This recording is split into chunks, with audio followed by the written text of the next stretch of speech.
Hey, Alan, how about I review a movie that we both saw Yeah. that I think, I don't know what you think of it because we Okay. kind of don't talk about that before the show. But Red Sonja is here, and you and I have both seen it. And before we start the review, I'll just let people know they got the costume right. They got it right. She is very much in a metal bikini for parts of the film. And I'm going to talk about the plus side first before I get to the minuses. Simple story. We see her as a child separated from loved ones. That has consequences. We see her go through a journey becoming the warrior that will be Red Sonja with a reputation. And she struggles, loses, has successes. The tone of this thing completely, I wanted it to be Conan the Barbarian. Mm-hmm. Deadly serious, sexy, and violent. The tone is Xena Warrior Princess without the comedy. 69. A humorless Xena Warrior. The cinematography felt like a TV episode. There were some really ambitious effects in it. And the lead actress I thought was very good. I mean, they made Red Sonja with red hair and they gave her a metal bikini, which she wears. She looks accurate, you know? But I'm very mixed on this. Alan, what did you think about Red Sonja? Give me a little bit more of the story. Yeah, so Red Sonja is you mentioned it. She's a young girl. Invaders attack. She is exiled, and during that exile, she is the character of Red Sonja is birthed, and you see that progression throughout it. She's captured, put into kind of a gladiator situation where she has to fight for the pleasure of the emperor at the time, or the guy in charge. And there's an interesting story element there where the bad guy, he is, you have a land full of people who believe in mythology and gods, and he believes in science. To me, that was an interesting story. All to say that there's potential in this movie, and they could not fulfill on that potential. Yes, which I think was budget related. Yeah, he has sure. This emperor has these machines he creates. Mm-hmm. They're sort of crude technology, very crude. Right. Yeah. Now let me speak to the costume. Yes, the costume is accurate. I did read Red Sonja, and I'll just say, unfortunately, the actress doesn't fill out the costume like they did in the comic books. Yes, and I think, yeah. Good. Yeah. Look, when I was watching this movie, I thought to myself, what if we just removed Red Sonja? What do we have? And I'd say we have a standard low budget indie action movie from the 90s. That's what this is. And that's what this is. And that's what you're going to get. And you have the Red Sonja label slammed onto it. I'm not, you want to say this is Red Sonja because of this. And I think when you say, oh yeah, she's Red Sonja because she overcomes and becomes this great warrior, I don't know. I've seen that story played out too many times. I just don't understand why it needed to be specifically Red Sonja.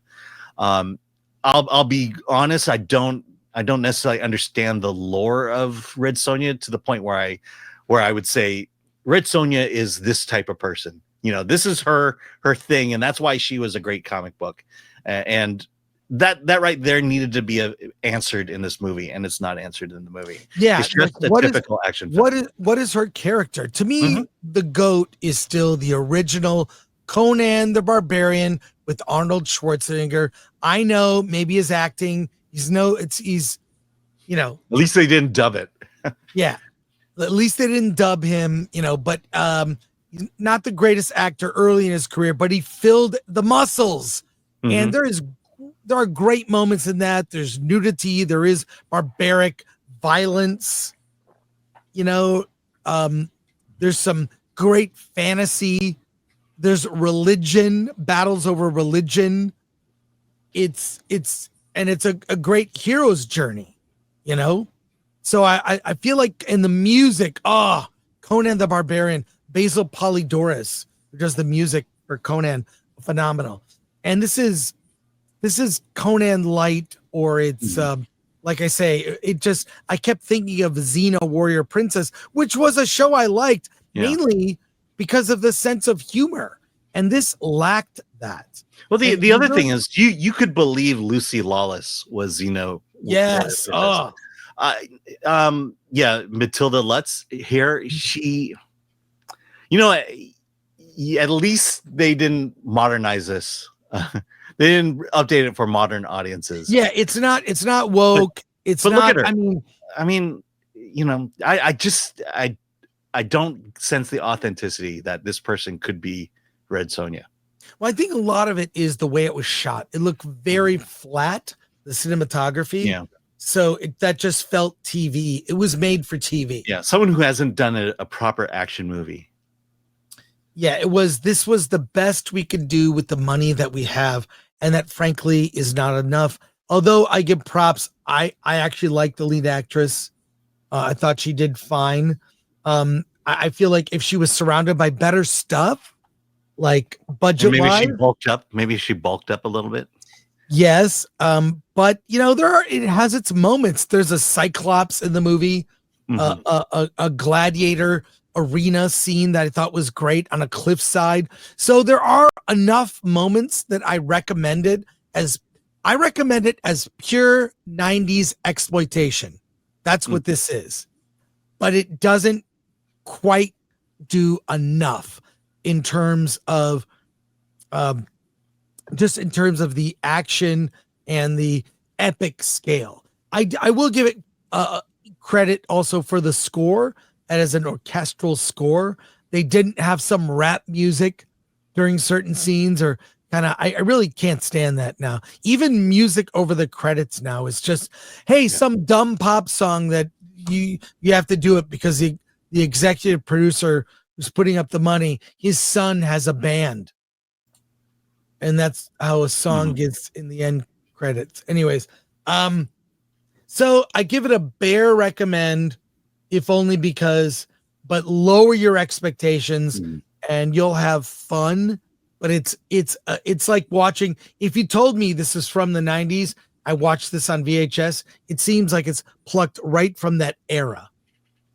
Do you recommend it, Alan? I don't recommend it. And the main reason is I would never watch this movie again. Yeah, I probably won't either. But I'm on the borderline where I'm like, well, I can't say I wasn't entertained, that she wasn't good. That there were some scenes that I had fun with, like the Cyclops, the gladiator ring, and there are some interesting machines and creatures. So it's like, oh, if I'd seen this when I was a kid in the 90s, or I wasn't a kid in the 90s, or like a kid in the 70s. But if I saw this as a kid, I'd probably really like it. Yeah, but to me, there has to be replay value, especially in an action movie. And there's certainly a lot of better movies I could see above this one. And if this showed up on a list of, hey, what are we gonna watch tonight? I'd skip over this one. Look, we won't tell you what to think. I give it a bare recommend. You don't recommend it. You choose for yourself. Mm-hmm.